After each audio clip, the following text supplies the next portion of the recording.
Howdy, and welcome to our 1:30 Wednesday meeting. Glad to have you here. Sorry about if you had an issue with logging in, we lost our internet for a little bit there and so got tripped up a bit. So let's see, what have we got on the menu for today? I'm going to be lecturing about industrialization in workers. We've done the process of industrialization. We've done the industrialists, the capitalists, the robber barons, the entrepreneurs, and now we're looking at the impact on workers. I also wanted to just highlight a couple of things on the website. And don't forget, you should be working on your family tree. That's coming due, I think, Sunday. Some people have already turned it in, which is great. If you have any questions about that, just let me know. Go ahead, Crystal. I was reading online that you can have some of them missing, but I actually have quite a few that be missing, and so I'm thinking I should probably, my best bet might be the alternative Assignment option. there. Yeah. Because it's like my dad's father, which would be like pretty close to like the very beginning, which is a big section of the family tree. We have no idea who he is. And then a couple of generations, my mom's on my dad's side, she was an orphan that came from Finland, and we don't know much about her. So like we know her, but after her, we have no idea who her family is. Yeah, no, that's actually kind of interesting, the way that that can work out with families. I've got a couple of orphans in my tree, and it just stops. You sort of can't go beyond to that. So it might be okay to go ahead and do the family tree. And maybe you can try and poke around a little bit, plugging in the names that you do have into like familysearch.org. And you might get lucky and something might pop up. But that's okay if there's sort of, stories and explanations for why there are gaps. I think that's important to know as much as the family tree itself. Anybody else? Everybody doing okay these days? Looking outside at our gray Quincy right now. Oh, well. Oh, and there's one more. Now, all of you are here, which makes me think that you probably know what you're doing when it comes to the class. I'm just going to save a screenshot. So I've got a list of who's here.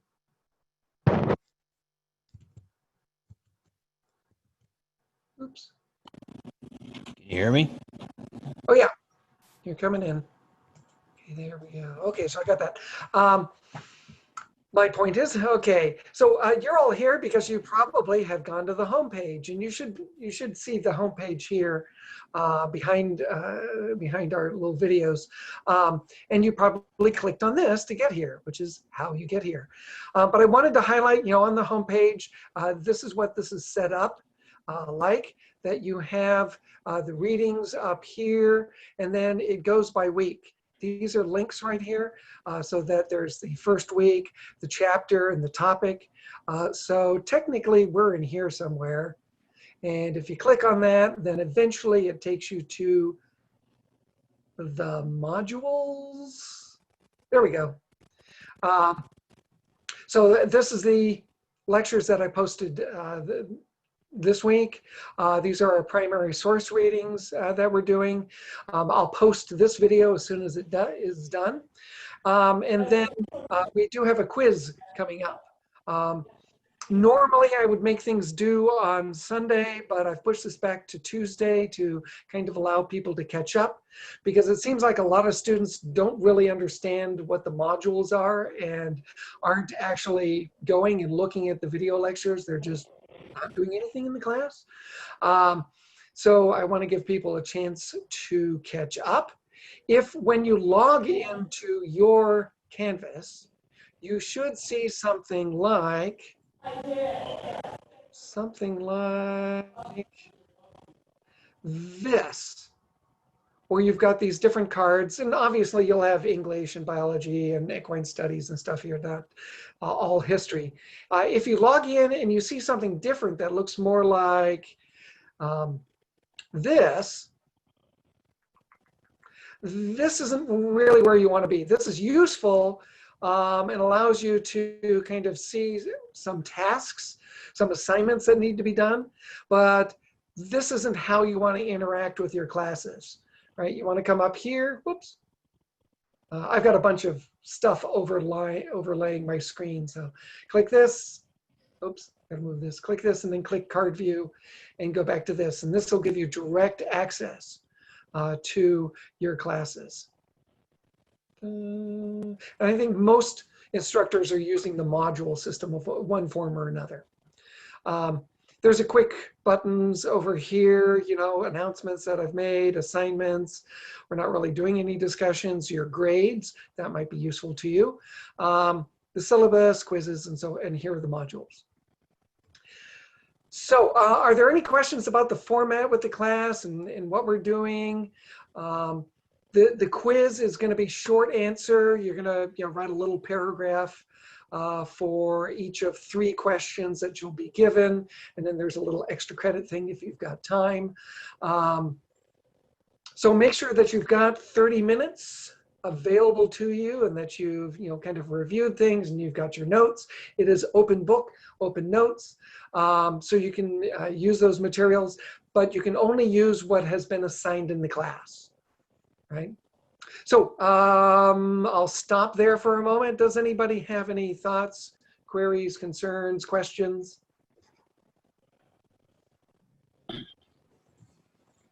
The quiz is going to be covering the first 3 chapters that we've gone through, right? I think it's yes. And it's going to a little bit of the lecture that I just showed you. Will it take me there? First modules. The the early part of this week, I'm trying to come up with words that I can speak. There we go. Nope. I'll just scroll. Corporations and trusts in the 19th century. So it's the first 3 weeks and then this one. It won't include this lecture. This will be in the next quiz, I guess. Yes? Okay. Okay, thank you. Sure. All right. Well, considering what we're doing today, it's going to be labor and capital. Right? So these are 2 terms. They might seem a little odd to you, but in this case, I'm using the 19th century term. Hey, so maybe we need to all mute ourselves. We got some strange noises in the background. Labor refers to the laboring classes, the working class, the people who are working in the factories, the skilled and mostly unskilled workers. Capital refers to the entrepreneurs, the upper class who are starting these various businesses and employing people. And this phrase is literally a thing that people talk about in the 19th century. What do we do about the problem of labor and capital, right? What's the proper relations between the working people, the employees, and the rich people, the capitalists, the employers? And what we're going to find is there's a lot of conflict here in many devastating ways. So my focus here today is going to be on labor and workers' experience, and what they're going to do, right? What actions they're going to take. And you're probably already thinking, yes, labor unions and labor strikes. Those are going to be a thing, and they're going to be very large. This particular slide is just kind of summarizing stuff. This is concepts that you should already have at least some idea of: industrialization, mechanization, de-skilling, right? Last week I had the lecture on the meatpacking disassembly lines, which are a really good example of industrialization and what that means. So that's just there for your edification. So here I kind of, want to stop for a moment and do that annoying history thing of backing up and go and looking at the way things were before industrialization, right? And when is that? If we pick something, before the Civil War, most businesses are small businesses. They might have 1 or 2 employees, or they might have 10 or 20 or 30 or 40 or 50, but they're still at a scale where the person who owns the company is probably supervising everybody and is in charge of hiring and firing and knows everybody, right? That when you went to work at, even a large workshop, you'd probably see the boss, and he might yell at you and call you by your actual name. That there's a sort of intimacy that the employers and the employees all know one another. And indeed, they might live very close together. The employees might be living in housing owned directly by the employer. The employer's wife might run a boarding house. So there's a very close relationship there. And we could imagine it's not always a good relationship, but there is a connection there that the two groups could see one another as human beings, as individuals. Right? But as companies get larger and larger and spread out geographically, you end up with thousands of employees spread out across the globe. And the people who are in charge of that company no longer have any connection to the employees. They're just lists of costs on a spreadsheet, right? On an accounting sheet. Here's how much we're paying in wages in Cleveland. Here's how much we're paying in wages for Detroit. And that's about their only connection. That the laboring people in the factories become sort of abstract. And likewise, the owners and managers of corporations become abstract to the employees. And you can easily see, just thinking about this, how that could turn into an us versus them situation, where these two groups of people don't know each other, they don't trust each other, and you're going to have issues.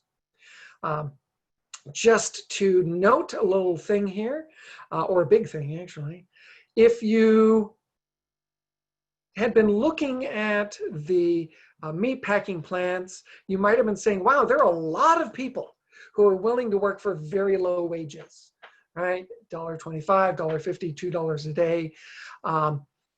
And you might say, well, where are these people coming from? Who wants to work for wages that are that low? Where is the supply of labor coming from for industrialization? And we can kind of point to 2 big streams, 2 big sources.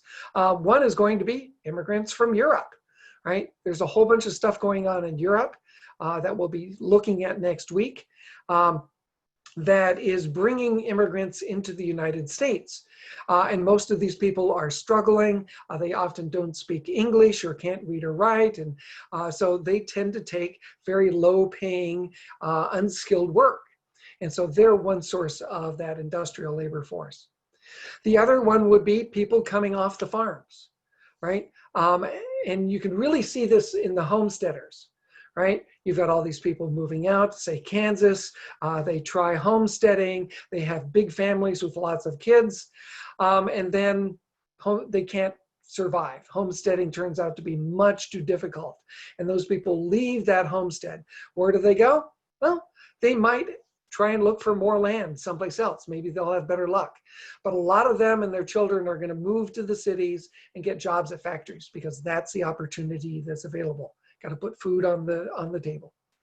So we've got kind of these different big picture things that are going on here, right?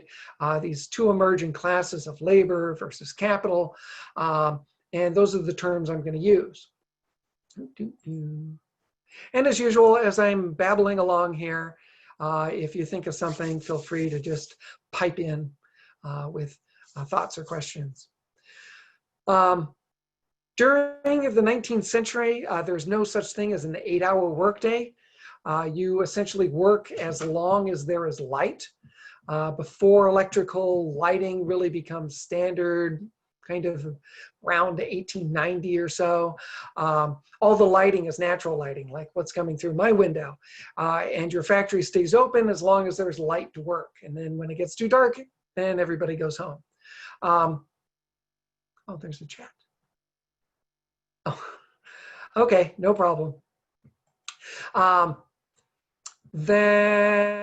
Okay, which means that during the summer, your hours tend to be much longer because the sun is up more. During the winter, your hours are much shorter. And in some cases, factories might close down altogether during the winter. So your hours can be tremendously long. You might be working 16 hours in June and just a few hours during the winter.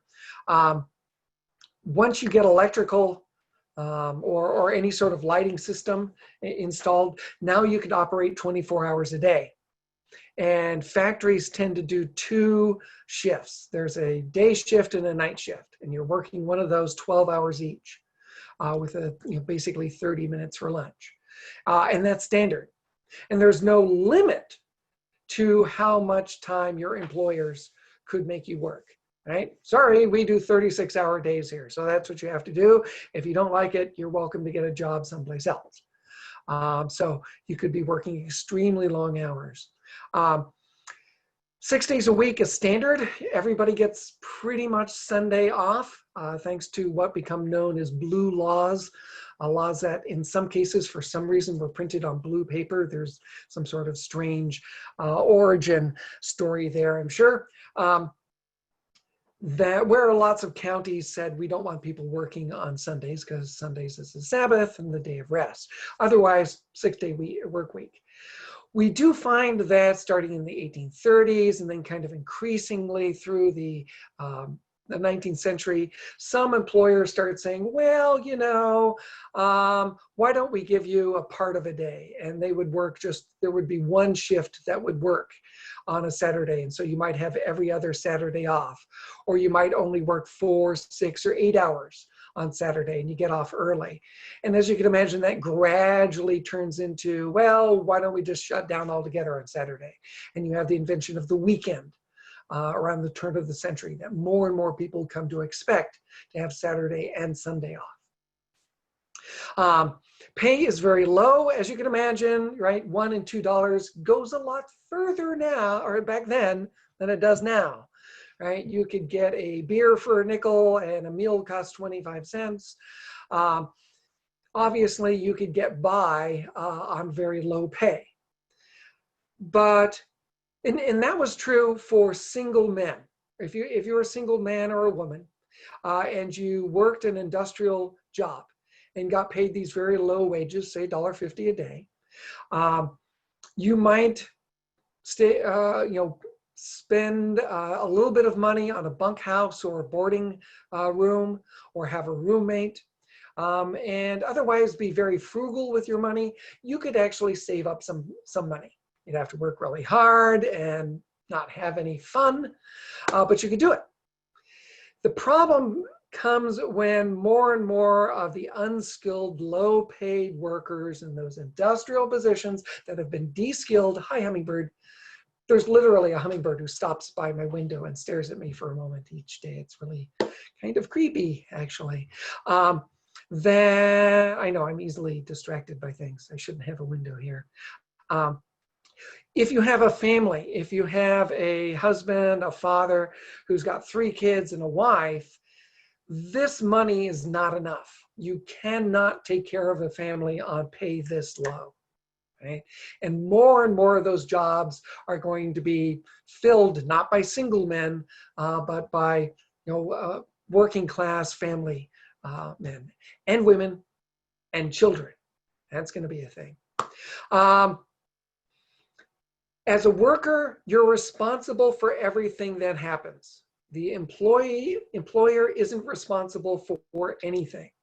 That if you get sick and you're like, well, I have 103 temperature and I'm sneezing and coughing and vomiting everywhere, so I'm just going to stay home, that's great. You can find another job when you're feeling better. You either show up or you don't have a job, right? If you are involved in an accident at the factory and you are killed or severely injured and can't work anymore, that's too bad.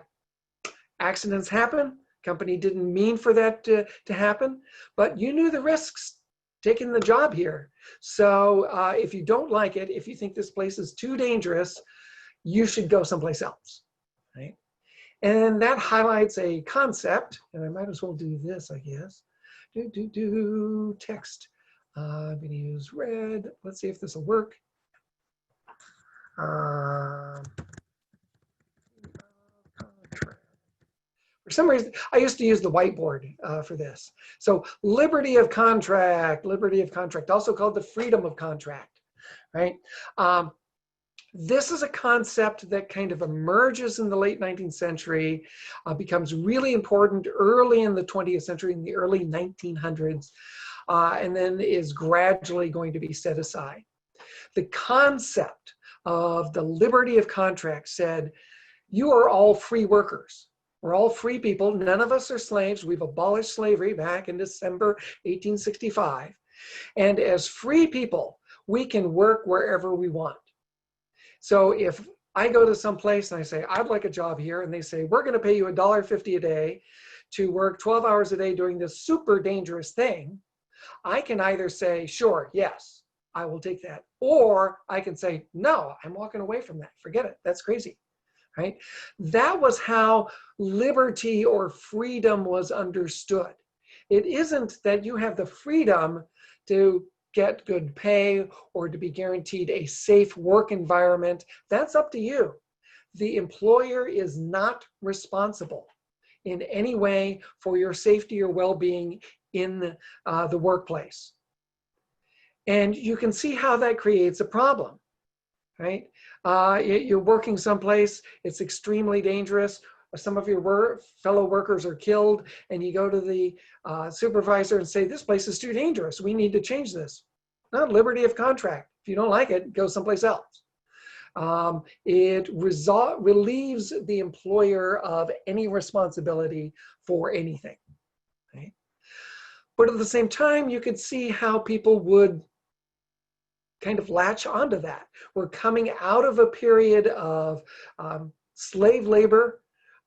Enslaved persons have no control over what they're doing. They have to be there. They can't leave and go someplace else.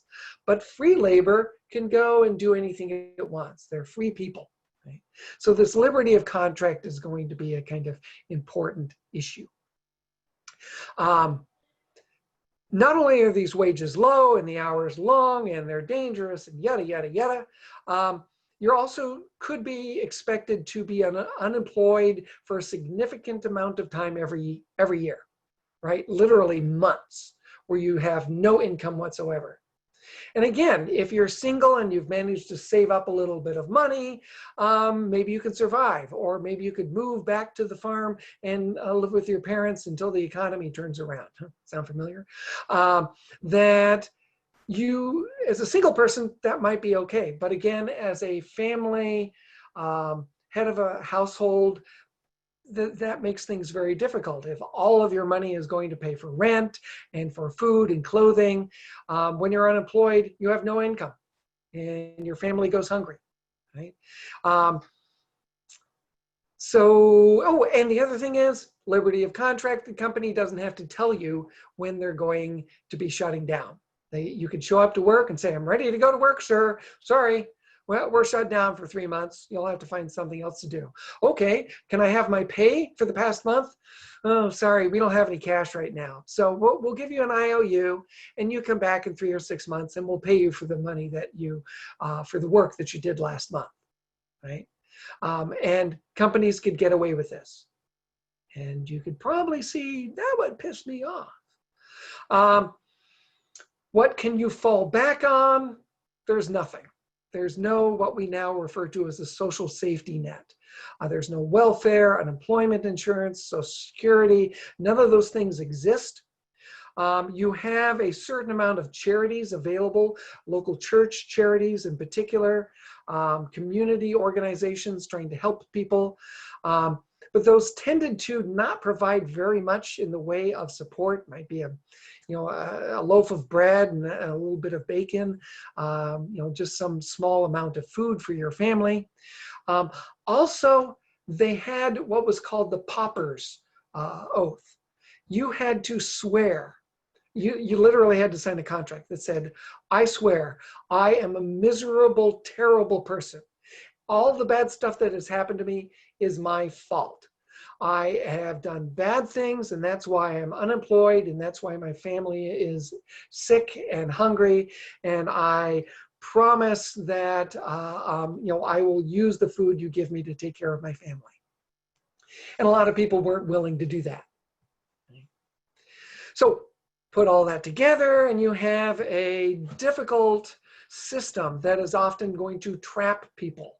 Right? Whether it's immigrants coming from Italy or Ireland or Russia, or young men and women coming from Kansas and North Dakota looking for a job, they can easily get trapped into poverty and end up, dying of a disease or an accident or a whole bunch of other things. Come on, there we go. All right.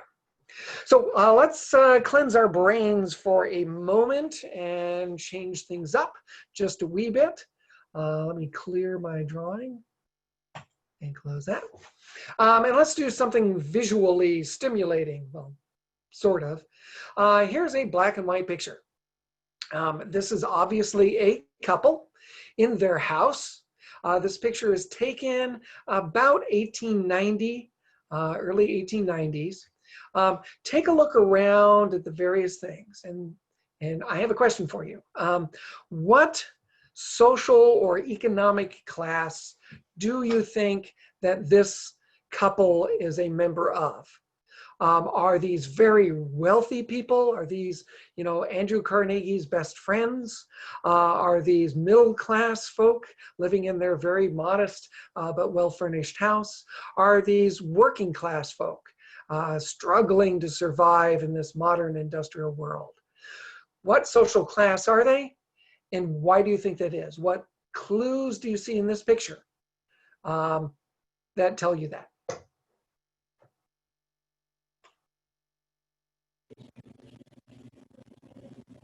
I see that they have a family dog, like right below the picture. Yeah, which quite frankly, many of you might be going, there's a dog. Yeah, it's almost, it looks like a rug. It's huge, right? A giant studded collar. Yeah, so you have to feed that thing, right? So they've got room for a giant dog, and they can afford to feed him. So there's one clue. What other things do we see in this picture that make us think, ooh, what class are these people?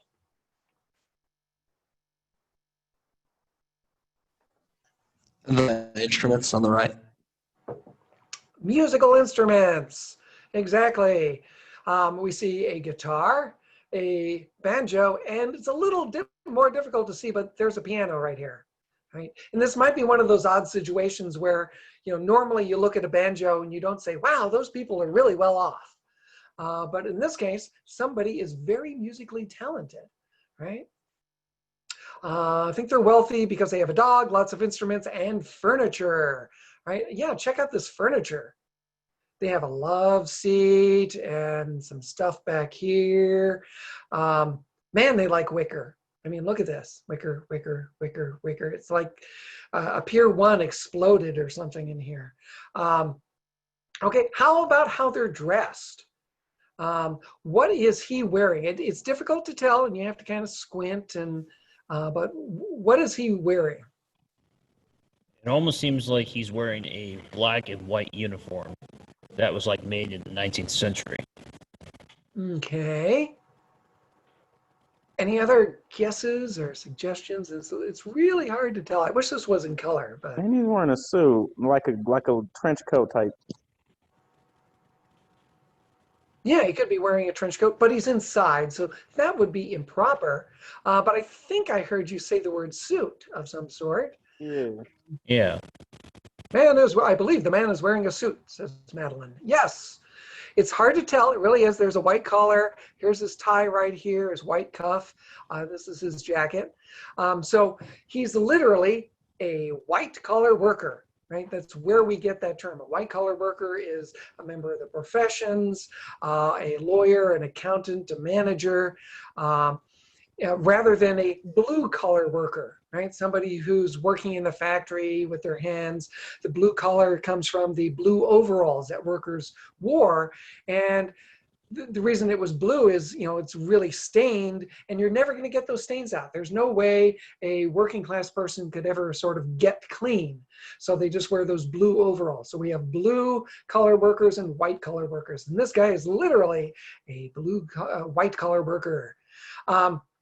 And note also, right, what is she doing? She's reading. And in this case, somebody didn't stop in and go, aha, I'm taking your surprise picture. They're posing for this. So she's thinking, I want to have a book in front of me so everyone knows I have leisure time. I am, educated. I can read. They've got rugs, they've got magazines. This might be sheet music back here for all of the musical instruments. Lots of wallpaper, beautiful drapes. I don't know about this lamp. Was that somebody's art project there? But not my style, but there you go. These people are sitting in their parlor, right, or front room, which is the front part of the house where they would greet guests. This is the sort of public space for their house. These people are middle class, and they're prosperous middle class, definitely. And my guess is they're probably childless. They just have a whole ton of stuff. But I could be wrong about that. So, burn these people into our brain. These are our sort of middle-class avatars. So we're going to use them as a sort of icon for when I say middle class. I'm thinking people like this. Compared to, how about this happy family? What social class are these people? And what clues do you see in the picture that make you think that? It almost seems like that these people are poor. It's looked like they have a much lesser home than a much better home than the last picture. Definitely. I would put them into the category of poor. Yes. What do we see anything in particular that jumps out at us about these people being poor? I see that there are 3 children that are just so poor. Well, technically 2 children and a young mom and dad.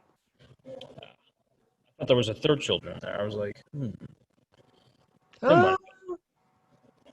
I don't think so. No, Good. okay. Looks like Could they be just something got done hiding here. working all day. Well, let's take a look around the room here. Let's see, how's their wallpaper? Nope. Maybe their beautiful lamp. Well, it's even teetering.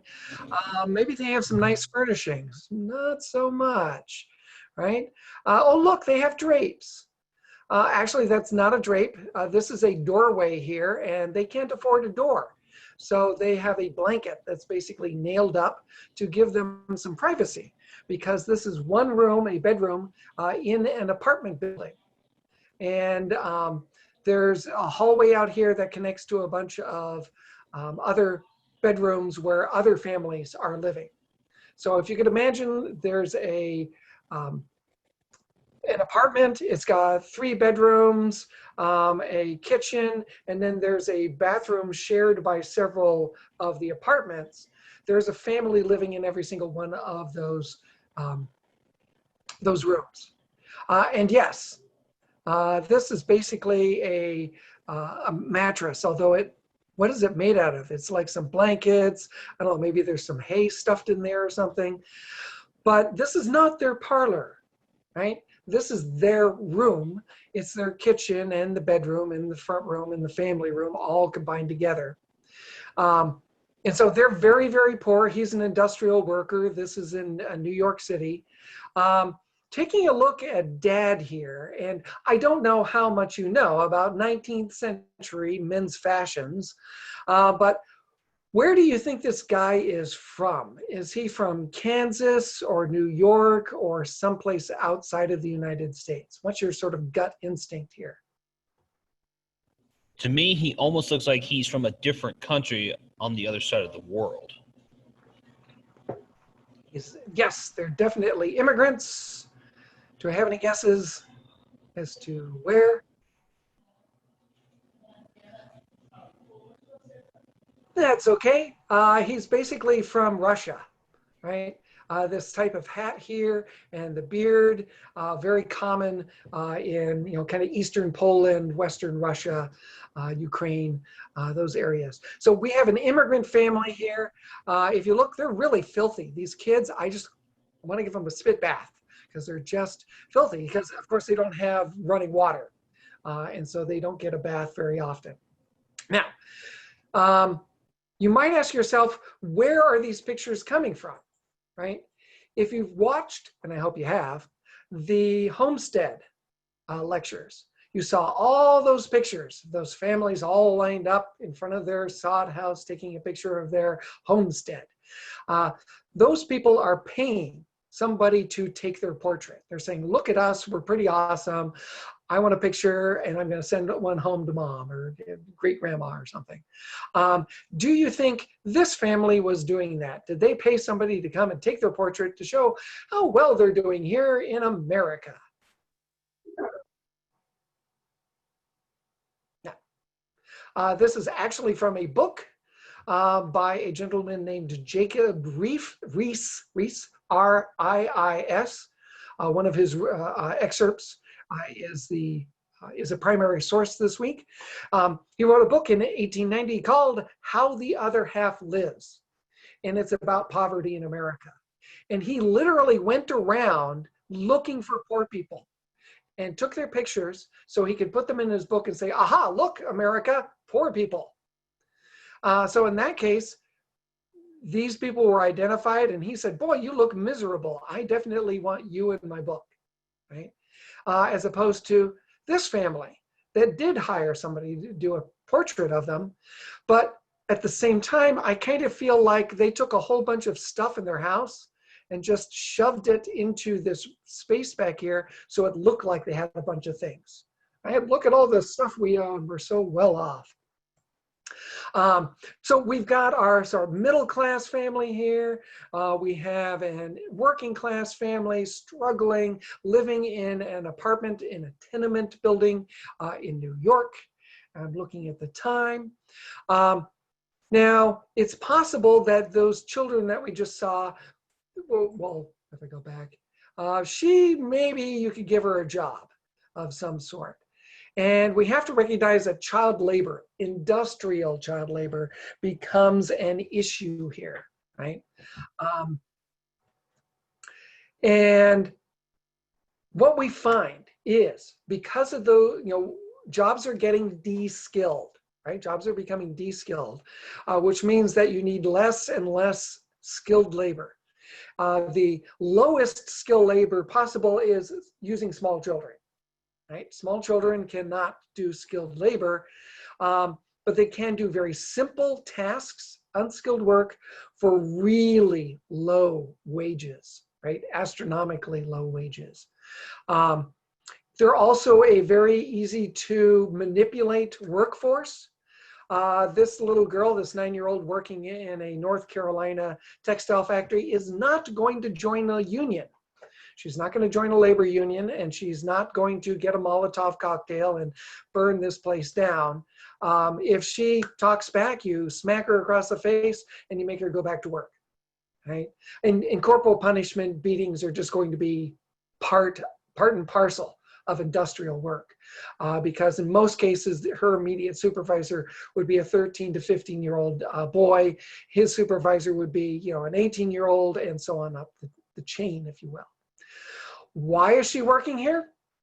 Because her father and mother don't earn enough money. Their wages are so low that they have to have the kids go to work rather than go to school in order to earn enough money to feed the family and put a roof over their head. Right? And you can see there's a kind of feedback loop that occurs here. De-skilling allows you to lower wages. Workers' wages are so low that kids have to work. Well, you can pay children even lower wages. So don't hire adult men, just hire children.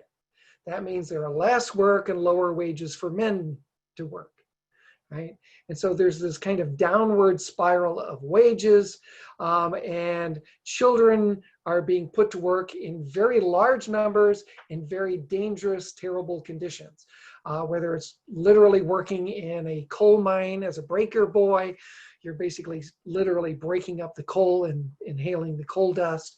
In a textile mill like this little girl, which really relied on child labor, or one of many other different forms of labor for children. Now, do the parents want their kids working in these conditions? No, that they definitely don't, but they feel like they don't have any choice. The kids have got to work. We have to send these kids to go to work. And the kids probably don't want to work, I'm guessing. Employers had justifications for this. Employers could say, well, you know, children have always worked, right? If you think about the vast majority of children who have grown up in human families in the past few thousand years, they've grown up on a farm. And if you're a kid who grows up on the farm, there's work to be done. You've got to feed the pigs, you have to feed the chickens and milk the cows, plow the fields. You have to do all that work, and children are expected to participate in that. So employers could say, well, you know, children have always worked. This is no different. And they're earning a good living and they're not out on the streets getting into trouble, right? Well, contrast industrial work with working with your family on a farm. If you grow up on a farm, working on that farm, it's hard work, but you're actually learning a skill. We might think farming is easy, it doesn't require a skill. There's a lot of skill and knowledge necessary, and you would learn how to handle the animals and when to plant and how to plow by living and growing up on the farm. And your parents are watching over you. You might have abusive parents, you might have very strict parents, but generally speaking, parents are looking out for the interests of their children. This little girl and the thousands of others who were working in North Carolina in the early 20th century have nobody watching out for their welfare. She's by herself. Mom and dad work in different parts of the factory, and she doesn't see them all day long, and she's under the supervision of some teenager, right? And she's not learning any skill. Unlike growing up on a farm, she's not learning any skill. So those are some of the intense differences between, you know, child labor on the farm and industrial child labor, which was becoming more and more of a thing as more technology comes in and de-skills jobs, making them easier and easier and easier. Why hire adults when you can just hire children? So what you start to get is a kind of combination of things. People start saying, well, this is wrong. We ought to reform things. There ought to be a law. Let's change stuff, right? So you have reformers saying, let's prohibit children from under 14 working in the factories, right? Children under 14 working in the factories, that's out now. You also had families who were saying, well, if you just raised wages, if adults could earn enough to pay for their family, their kids wouldn't have to work and they could go to school. And so there emerged this concept of the family wage, right? Nowadays we talk about a minimum wage, a living wage. This was the catchphrase of the late 19th century, the family wage. Enough money that you can have a breadwinner earning enough money that the rest of the family does not need to work. Now, and this is, I think I'm just going to go a little bit further here, and I don't think this video is going to work. I am correct, it is not. So I am going to back up. Let me back up for a second. Previous. Oh, sticking with this.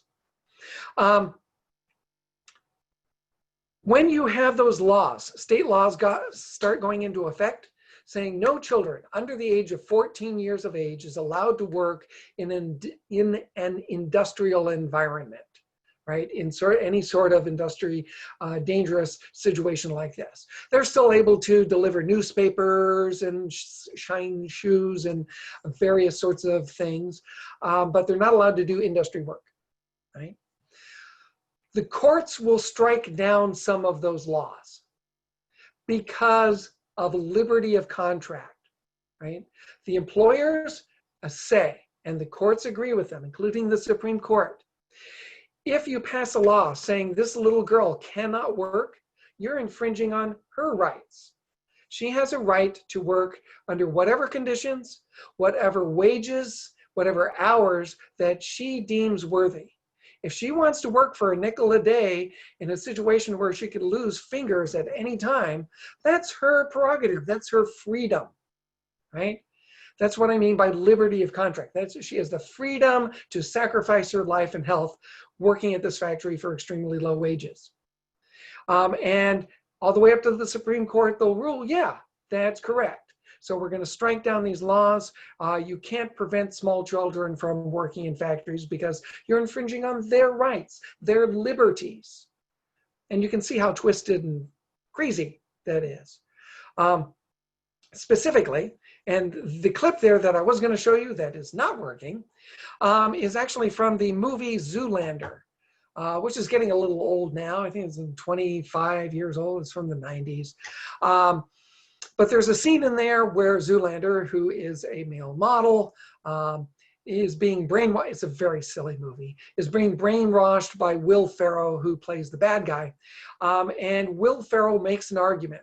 He says, child labor laws are silly. They're bad. These children want to work. They want to work in textile mills and iron foundries and coal mines. And you're not letting them work. It's an extremely silly and very funny scene. And it's premised on this crazy idea that small children should have the right to work. And to us, that's hysterically funny. That is just crazy. That is how people are thinking in as late as the early 20th century. Yes, small children should have the freedom to work. So that's going to be an issue. Child labor is going to be something that America will struggle with, and American workers will organize to try and end it. I'm going to post this lecture, of course, on the website. And then later, probably for next week, I'll post the second half of this lecture, or second 2/3 really, which focuses on labor unions, which is where all of this is going, and some labor strikes. And keep in mind, you might be thinking, wow, this is a lot of stuff about labor strikes. I'm giving you a teeny tiny little tidbit of the massive number of terrible strikes that the country faced between 1870 and the 1920s. So I'm going to stop there. Does anybody have any questions or anything? If you don't, you're free to go. Have a wonderful day. Stay out of the smoke, wear masks, social distance, and wash your hands and take care of yourselves. Anybody have any questions or anything?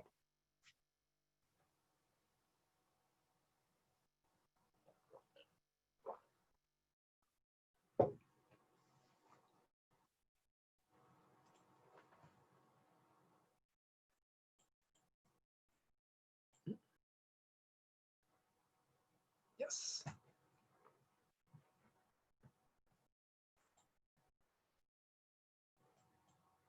All righty. Then I'll see you guys next week. And if you have any questions or anything comes up, shoot me an email or I've got my office hours. Have a good one. You too. I will see you next week. Bye-bye. Bye, Randall. Oops, I better turn off.